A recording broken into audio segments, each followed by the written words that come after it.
If you've been keeping up with the news, you can't have missed the major Taiwanese story. Nancy Pelosi, Speaker of the U.S. House, went to the island. China's response included military exercises, the firing of ballistic missiles at Taiwan, and many exercises representing an aggression on Taiwan. When the rest of the world opposed it, China clearly indicated, this is a Beijing internal affair. What drives China's insanity for Taiwan? We'll discuss on this new episode of Coggnize. This is Taiwan, located in the South China Sea. The island is about 36,000 square kilometers in size. China's mainland is approximately 161 kilometers away from Taiwan. The Taiwan Strait separates the two. When you pan out, you can see that the Philippines, South Korea, Brunei, Vietnam, and Japan are all around Taiwan. Taiwan became a Dutch colony in the 1600s.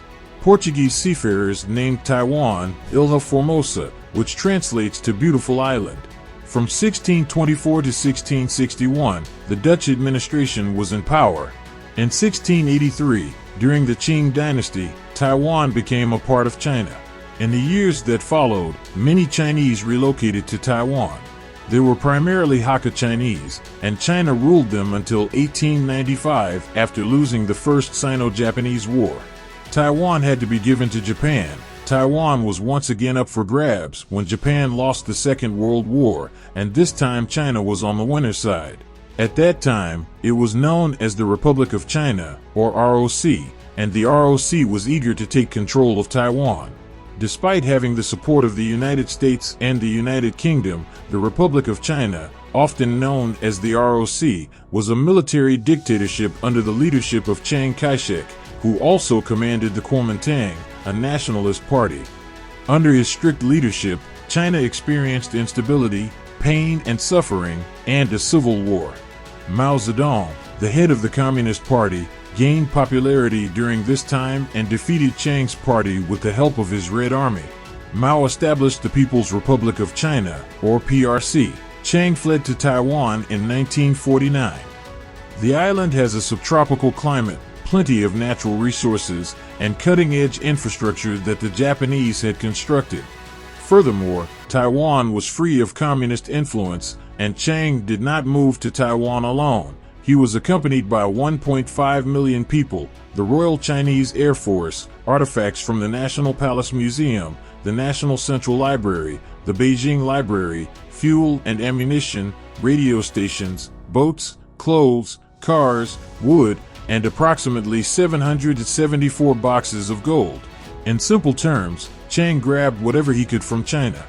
Then he officially declared martial law after establishing a government in exile in Taiwan. There were two Chinas by the 1950s, one headed by Chiang's military dictatorship in Taiwan, known as the ROC or the Republic of China, and the other by Mao, known as the PRC, or People's Republic of China. Both claimed to be the actual China. The struggle for legitimacy and acceptance on a global scale then began. Western nations recognized Taiwan as the sole China, and Taiwan held the ROC seat at the United Nations. In 1954, the first Taiwan Strait crisis occurred, and here's what happened. Chiang sent thousands of troops to two Taiwanese islands, Kinmen and Matsu. In retaliation, Mao China bombed these islands. For years later, when a new crisis erupted, Mao's men once more attacked Kinmen and Matsu in an effort to drive the Chiang's army from their positions. However, Taiwan's economy grew despite the military tension. From 1960 and 1980, Taiwan experienced an economic boom, during which time people were exploited, there was military dictatorship, exports increased, and the Made in Taiwan movement was in full swing. Taiwan's luck eventually ran out though. You see, the Cold War was escalating, Mao's China became strategically significant to the United States, and with American priorities it appeared that the rest of the world's priorities had also shifted. In 1971, the United Nations decided to abandon Taiwan and acknowledge Beijing as the true China. And in 1975, Chiang Kai-shek passed away. Mao Zedong also passed away a year later, and Deng Xiaoping took over as China's leader. He started opening China to the outside world, and during the following 10 years, relations between China and Taiwan improved.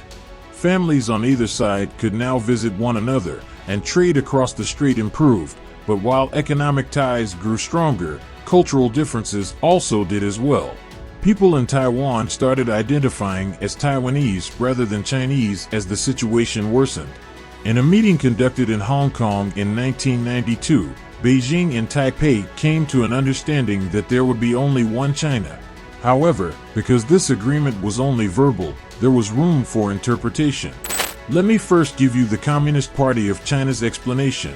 According to them, the two sides of the strait represent one China, which is governed by Beijing. They also promised to cooperate in the effort to achieve national reunification. Beijing sees it this way. However, Taiwan had a different perspective because it is a real democracy with many parties, unlike China, which is dominated by the Communist Party. As a result, Taiwan elected Chen Shui-bian as its president in 2000. He belonged to the Democratic People's Party, a group that openly supported Taiwan's independence. Beijing passed the anti-secession law after Beijing realized China was unprepared for the surprise. In actuality, it was stated that China could occupy Taiwan through force. Tens of thousands of students protested in 2014 in front of Taiwan's parliament against the approval of a trade agreement with China. Because Taiwan is a democracy, the students yelled, "We need transparency." This marked the beginning of the so-called Sunflower Movement and the first overt protest against China. Taiwan had a new beginning, but China clung to its stance on reunification. When Xi Jinping was elected president in 2013, he made public his desire to restore China's previous glory. A key component of Jinping's presentation to Taiwan is the notion of one country, two systems. Taiwan does not really buy China's promises. It wants to maintain its democracy, as evidenced by the election of Tsai Ing-wen as president in 2016 and her re-election in 2020 with a record of 8.2 million votes. Tsai Ing-wen ran on a platform of transparency. She is a member of the Democratic Progressive Party and is critical of China. Taiwan is now a sovereign island with its own flag, anthem, currency, and institutions. With a per capita GDP of more than 33,000, Taiwan is the world's chip manufacturing superpower. Taiwan's legal situation is still uncertain. Taiwan is only recognized by 14 nations, and China considers Taiwan to be a rebellious colony that broke away. According to Xi Jinping, Taiwan must be united with China and will do so. You could say that the unification of Taiwan and what he calls the great rejuvenation of the Chinese nation are the main goals of his regime. Jinping wants to accomplish these goals by the year 2049 in order to celebrate the 100th anniversary of the PRC. He is trying to accomplish what Hu Jintao, Deng Xiaoping, and Mao Zedong were unable to do. He needs Taiwan in order to achieve his goal of becoming China's greatest leader. Under Xi Jinping, China has forced nations to obey to the One China policy and to establish their embassies in China instead of Taiwan. Businesses are also required to declare Taiwan on their websites as a part of China. There is a history behind the 1992 agreement, but there is disagreement over what exactly the 1992 agreement was. What is China's justification for claiming Taiwan? Should Taiwan's future suffer because of its past? Taiwan has advanced. It is now a dynamic, diversified culture that boasts the first transgender cabinet minister in history, as well as being the first nation in the region to legalize same-sex marriages. Taiwan was recognized as the 8th most democratic nation in the world in 2021. 62% of islanders identify as completely Taiwanese, while only 3% identify as Chinese. This proportion was 26% in 1994. Xi Jinping disagrees, claiming that independence will only bring chaos. Taiwan has its own sense of nationality today, one that is utterly distinct from authoritarian China. But what about Taiwanese citizens? According to a survey, 5.2% of them desire independence as quickly as possible, while just 1.3% want reunification. And the remaining of them? They favor keeping things as they are. Now, what do you think about China's insanity? Let us know your thoughts in the comment section below. As always, thank you so much for watching. See you in another interesting episode of Coggnize. God bless you all.